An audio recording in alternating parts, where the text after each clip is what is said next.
इतनी ठंड में ये व्यक्ति पानी पे डुबकियां क्यों लगा रहा है? ये ब्राह्मण प्रातः स्नान करने को गए, तो जैसे स्नान करके बाहर निकले तो मेंढक पैर के नीचे आ, तो उन्होंने सोचा मैं अशुद्ध हो गया, महापाप हो गया। तो उन्होंने फिर उस पाप को धोने के लिए 108 बार डुबकी लगाने का संकल्प किया।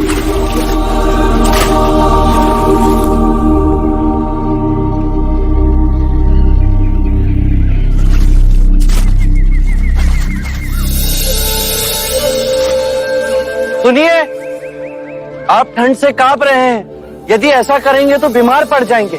महात्मा, अनजाने में मुझसे पाप हो गया। ये नदी गंगा नदी की उपनदी है। इसमें नहाने के बाद मेरे पाप धुल जाएंगे। इस नदी में डुबकी लगाने से यदि आपके पाप धुल जाएंगे तो इस नदी में रहने वाले मेंढक के ऊपर पांव आने पर आप अपवित्र कैसे हो गए? यदि आपको ऐसा लगता है कि नदी में डुबकी लगाने से आपके पापों का नाश होगा, तो इस नदी में रहने वाली मछलियां, कछुए, सर्प, मेंढक, इन सबको अब तक मुक्ति मिल गई होती।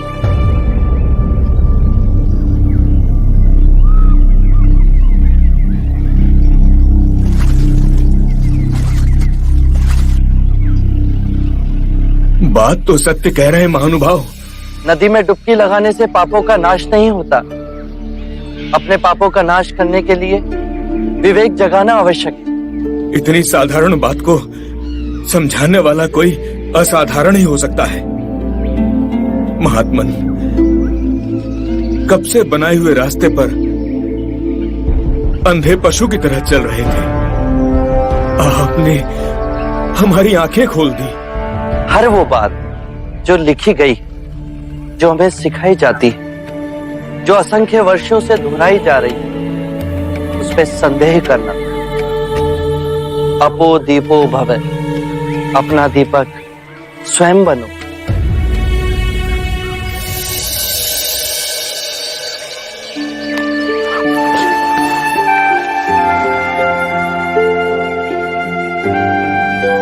आप धन्य है महात्मा।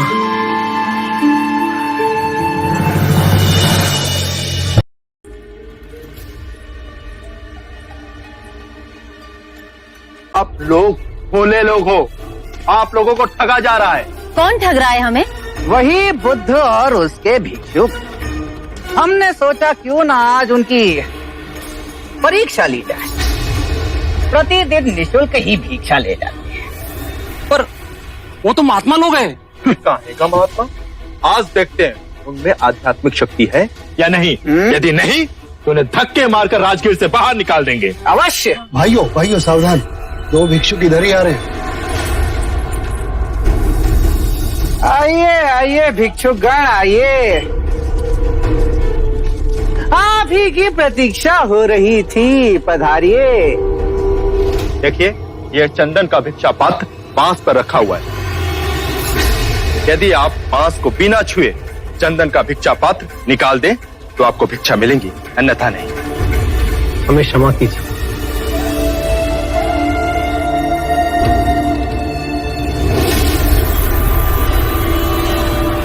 क्यों बंधु, समस्त गांव के समस्त बड़े महात्मा बने फिरते हो और एक छोटा सा कार्य नहीं कर सकते? कैसे करेंगे? ये धूर्त है, घमंडी है, पाखंडी है ये लोग।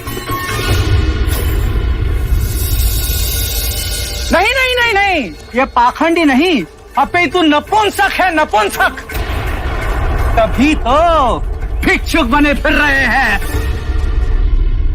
पता है इसका गुरु, धूर्त गुरु बुद्ध भी अपनी पत्नी को आधी रात में छोड़कर भाग गया था। सत्य वचन। बस के आगे मेरे गुरु को एक भी अपशब्द कहा तो मेरे गुरु के चरणों की धूल भी नहीं हो तुम लोग। तुम्हें हमारी सिद्धि देखनी है। इस बांस के डंडे को बिना छुए इस चंदन के भिक्षा पात्र को मैं नीचे उतार लाऊंगा। साख्य मुनि सिद्धि के प्रदर्शन को अटकाने का साधन मानते हैं, परंतु इनके लांछन का प्रति उत्तर देना ही होगा।